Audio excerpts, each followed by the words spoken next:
A while back I had a friend message me asking me if I could build him a custom piece of furniture. He was looking for a stand he could put his DJ equipment on and hold his records, and wasn't finding anything that fit his needs.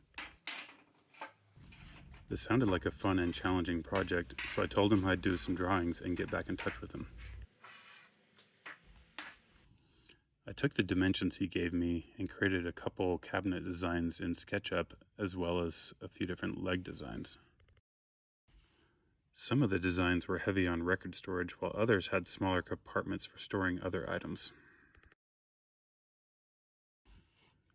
The client ultimately decided on this design with tapered legs for a nice mid-century modern feel.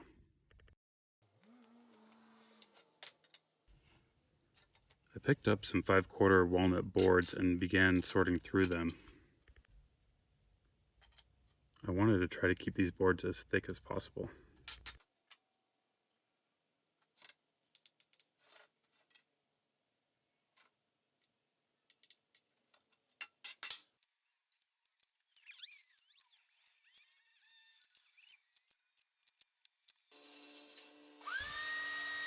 Using my planer sled, I put a flat face on each board.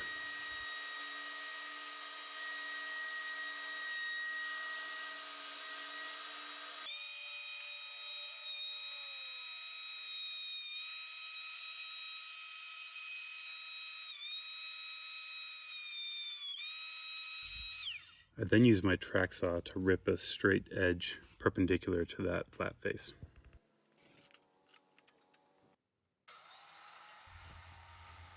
I ended up getting a jointer from a family member about halfway through this project, but it needs a bit of work, so I'll have to use that in the future.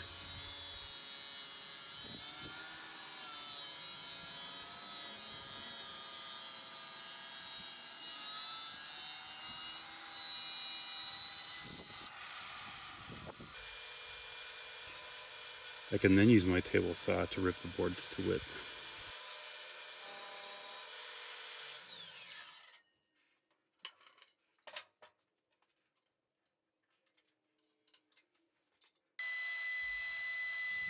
The final stage of milling is using the thickness planer to bring all boards to one uniform thickness.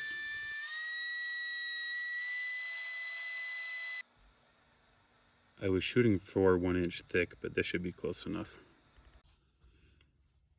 My lumberyard typically stocks boards that are 6 feet long, and that's what I had previously bought. I later decided that I wanted the end grain on the top to waterfall over to the sides, so I returned and bought some longer boards, and here I am laying out the pattern. You can see that even after flattening the boards, there's still a little bit of a bow on one of them.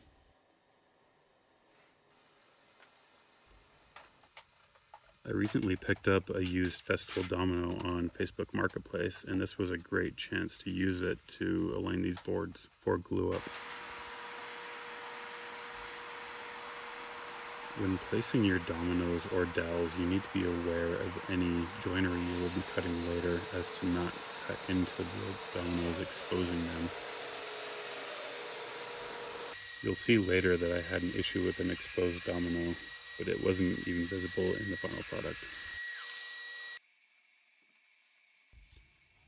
I did a quick dry fit of the panels to make sure that everything lined up correctly.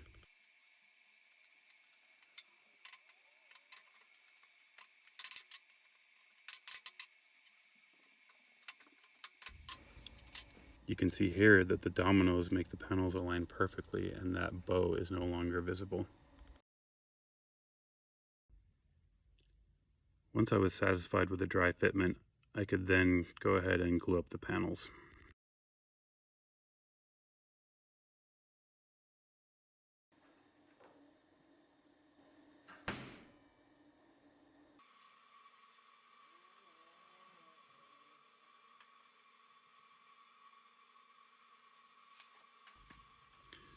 Once the panels had dried, I could then use my track saw on my TSO rail guide to break the panels down into smaller pieces.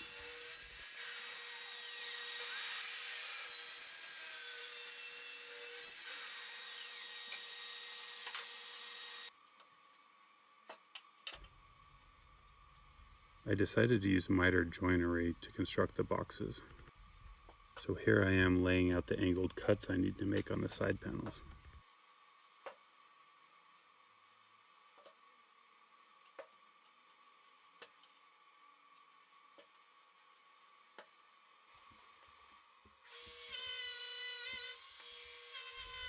I decided I wanted to add a chamfer to the insides of the boxes for a nice detail.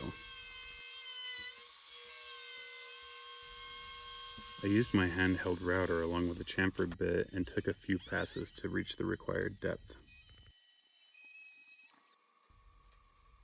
Next, I set my table saw blade to 45 degrees so I could cut the miters in the side panels.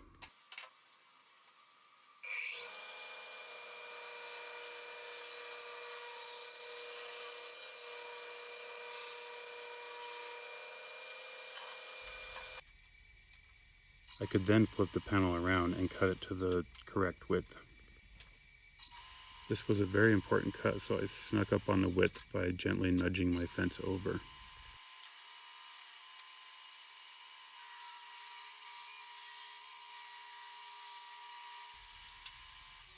You can see here how the panels are exactly the same width. One big downside to my Wen Track Saw is that the miter gauge isn't very accurate. It took some time, but I was finally able to dial the blade angle in. I overshot 45 a tiny bit, as I would rather have the gap be on the inside than the outside if there was going to be one.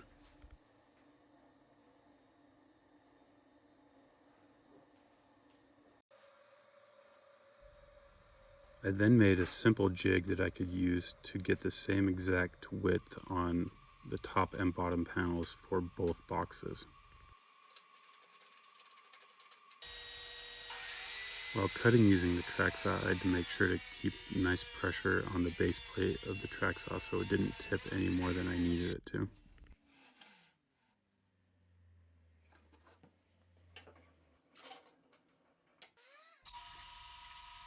Now I could cut the panels to their final depth on the table saw.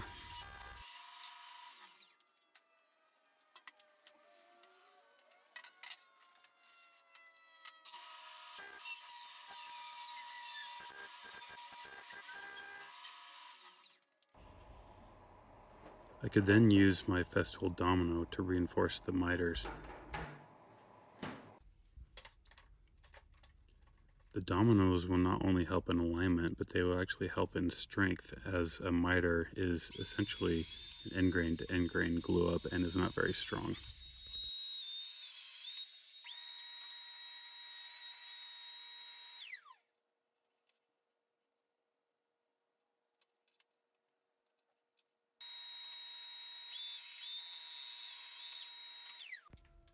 A quick dry fit to make sure everything aligns properly.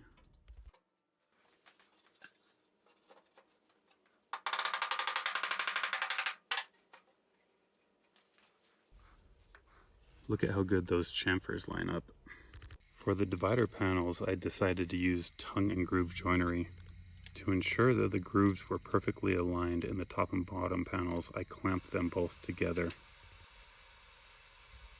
Then I could use my router with a 1/2-inch bit to cut the grooves in both panels at the same time.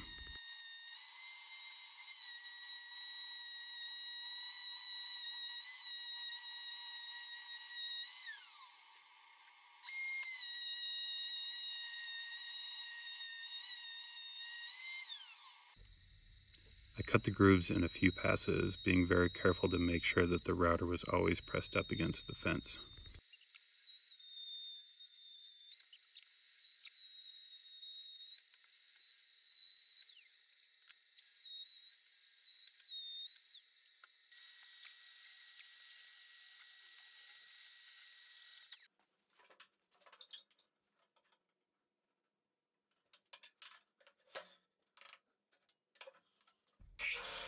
I used a scrap piece of wood to dial my table saw in for a groove that will house the back panel.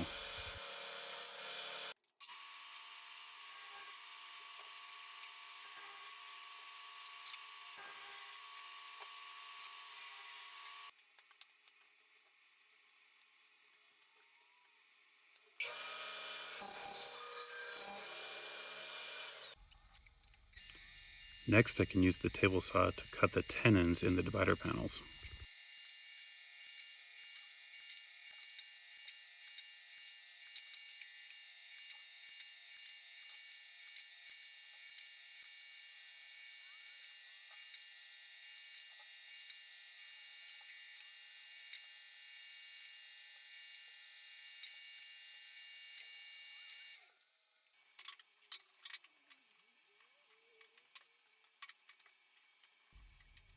I decided to try a different method to cut the tenons in the divider panel for the top box.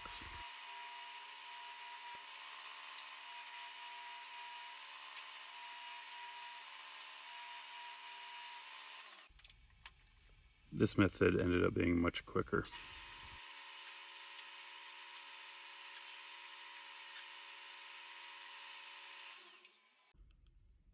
Since the grooves in the panels do not go all the way to the front, I will need to notch out the tenons on the dividers. Since I don't own a bandsaw yet, I decided to cut these on the table saw.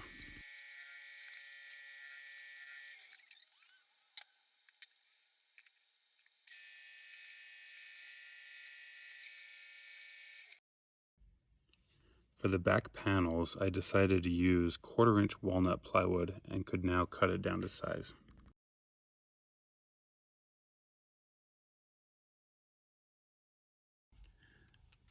These boards were pretty clean, but there were a couple knots that I wanted to fill with some black epoxy.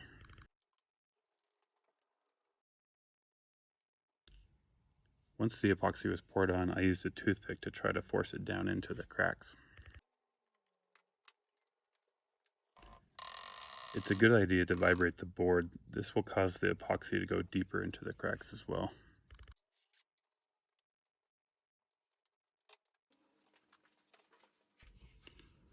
Once the epoxy is fully cured, you can then use a scraper or a sander to get the epoxy flush with the rest of the board. I left it a little too proud on this one, and it took me a while to sand off.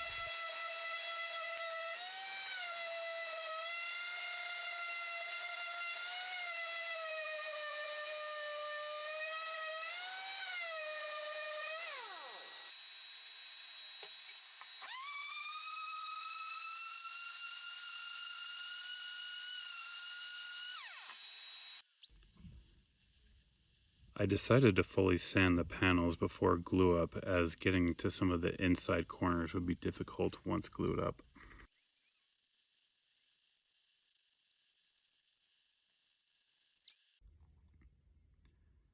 I decided to do this glue up in 2 parts to make my life much easier, and only started out by gluing the side panels onto the bottom. Off camera, I made a few clamping jigs that I could use in order to glue these 45-degree miters up. These jigs really help to pull the joint tightly together. Once that glue had set up, it was a mad dash to get the rest of the boxes glued up. I'm not gonna lie, this was very stressful.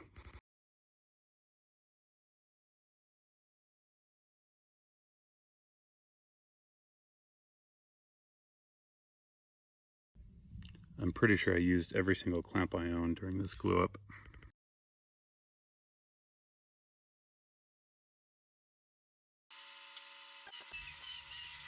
Next up, I could start breaking down material for the cabinet base.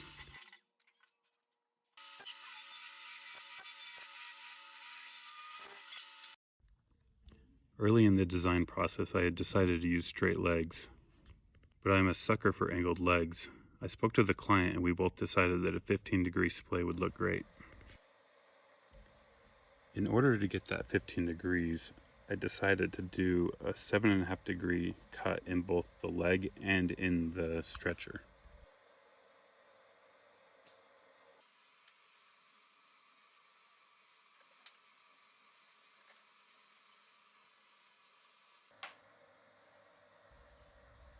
I used my tapering jig to cut the ends of the stretchers.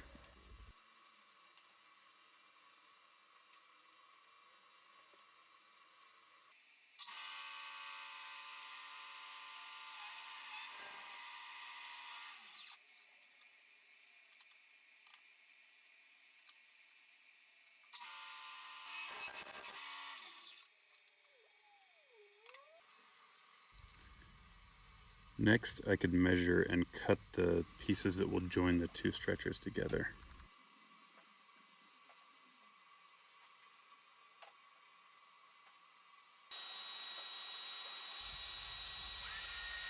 Festoll makes an accessory for the domino called a trim stop that allows you to cut a perfectly centered domino right in the middle of a piece of wood. I didn't have one, so I used some scraps of wood to make my own. This makeshift jig allowed me to place the dominoes perfectly centered on the boards, ensuring alignment. One of these days I'll probably buy the trim stop, but for now, this works.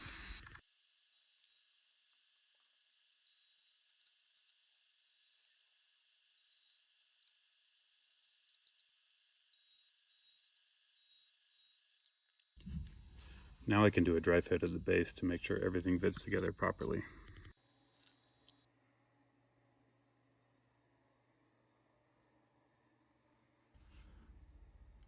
I really like how the ends of the base tapered down and will look even better once the legs are on.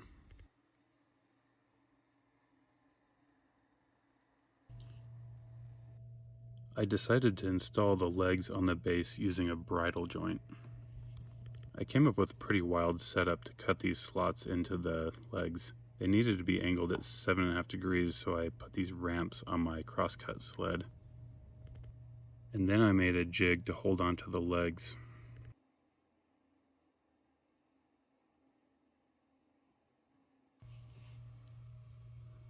While this setup worked out in the end and I didn't lose any fingers, I have to admit it was pretty janky.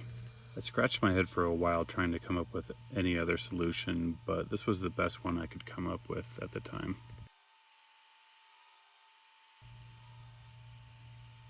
I now have a 3D printer and I have some ideas on how I could actually print a jig that would work much better and be much safer.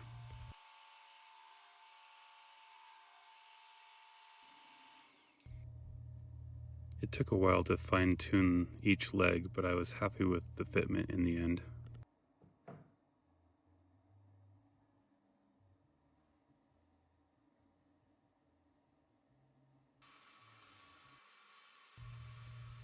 I cut the top of each leg to the same 15-degree angle to match the cabinet.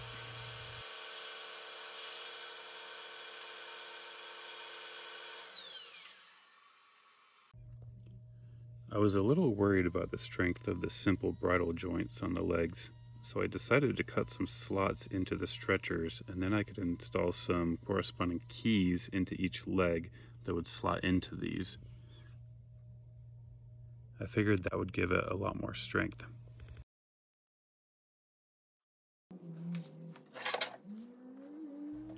I really wish that these keys were a part of the actual leg, but the glue should be plenty strong.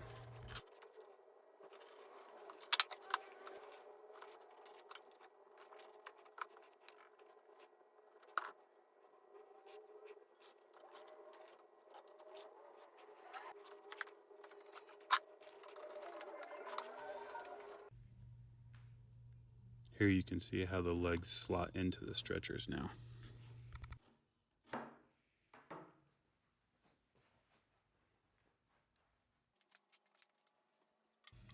Then I could proceed with gluing each leg to the stretcher. I wanted to use plenty of glue here for maximum strength.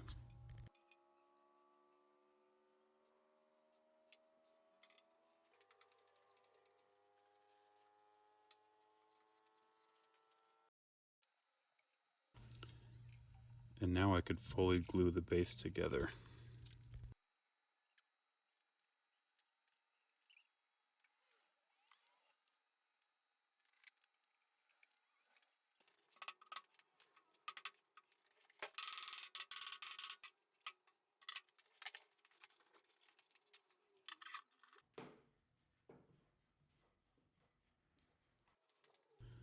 Since this cabinet was going to have a lot of heavy equipment on it, I really went overkill with strengthening the connection of the legs to the stretcher. I decided I also wanted to add some brass pins to this joint that will not only add further strength, but will also look great.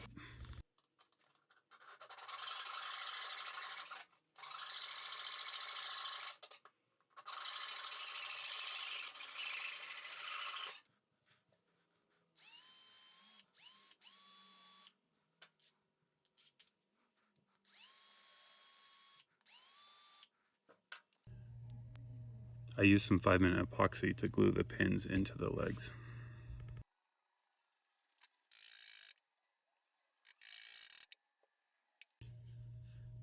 Then I could grind the pins flush with the legs with my Dremel tool and follow that up with a file and some sandpaper.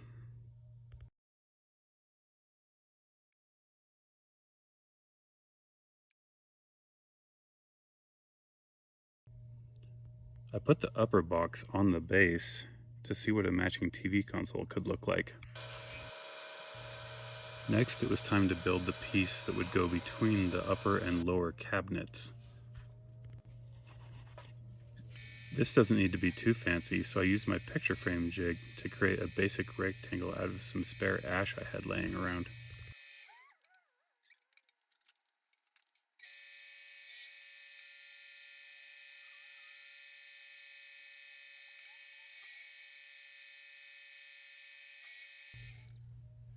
Adding dominoes to the miters on this piece was overkill, but I just got the machine, so may as well use it.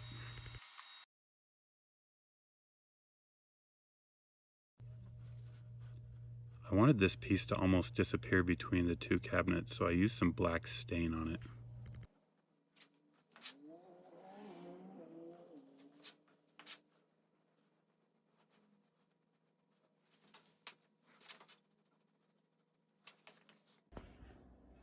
I used some figure 8 fasteners to attach the base to the lower cabinet.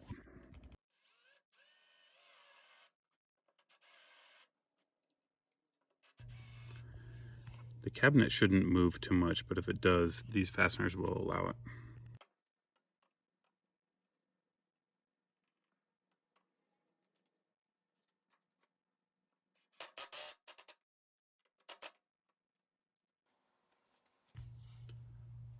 For the finish, I decided to use Rubio monocoat in the walnut color. This color will help to get rid of any of the yellow tint that walnut can have and darkens the wood as well.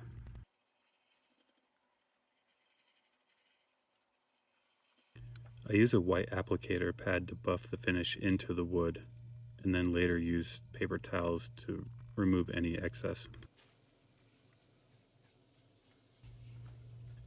I really love how the walnut color of Rubio darkens the wood.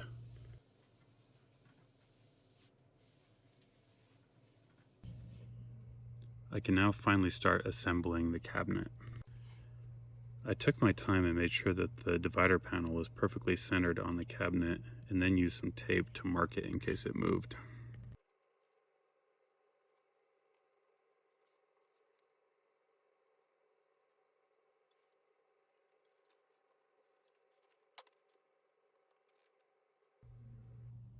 I then used a scrap piece of wood to make sure the top and bottom cabinets were perfectly flush with each other. I could then clamp the cabinets together and prepare to drill the holes for the attachment hardware.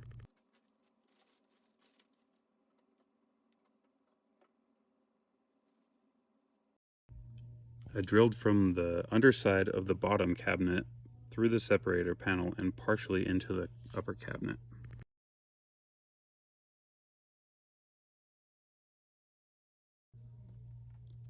I could then use the holes in the upper cabinet as a guide to drill some larger holes for some threaded inserts.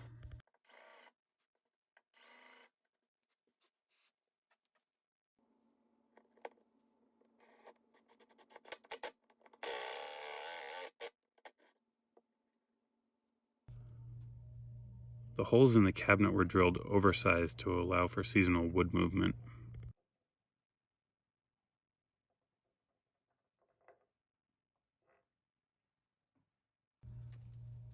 I could then use screws to attach the two cabinets together.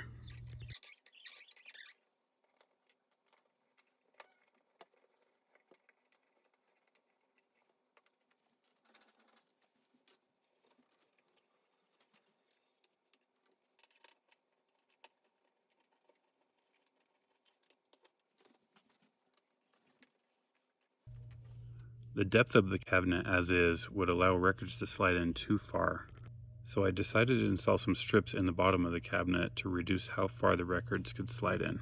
A spacer block ensured they were all at the same depth.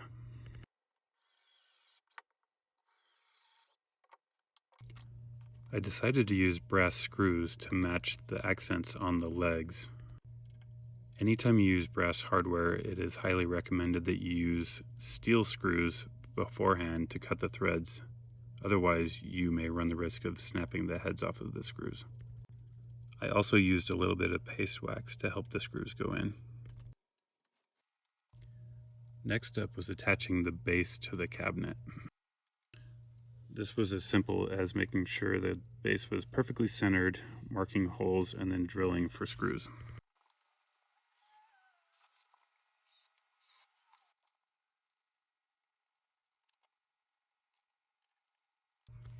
I decided to add these plastic feet to the bottom of the legs to make sliding around on a floor much easier and to not damage the legs. The end of this project was a bit of a rush as the client was moving to New York and his moving truck was arriving earlier than expected. I typically like to get better beauty shots of the finished product, but unfortunately time didn't allow for it. Overall, I was extremely pleased with how this piece turned out, and I have to say, this is the nicest piece of furniture I've ever made. I'm happy I decided to go with the angled legs, and the brass accents look great against the walnut. I was also really pleased with how the waterfall grain looks on the top cabinet. Thanks for watching.